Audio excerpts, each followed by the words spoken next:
Master world list card number 84 tired, इसका मतलब होता है पुरजोश मलामती तकरीर या झाड़ झपड़ वाली तकरीर।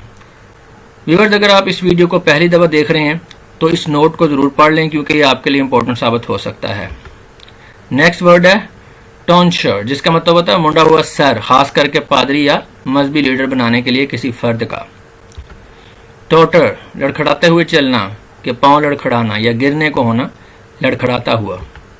जोकोस, दिल लगी बाज, हंसोड़ यानी हंसाने वाला। ये टाइपिंग मिस्टेक है, हंसोड़ लिखा हुआ है, ये हंसोड़ नहीं है, हंसोड़ है, यानी जो रे है इसके ऊपर रे नहीं है, उसमें रे है, तो ये हंसोड़ है, इसको ठीक कर लें।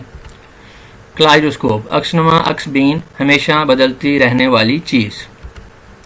लिबाय, तब्दील होने वाली या गैर मुस्तहकम।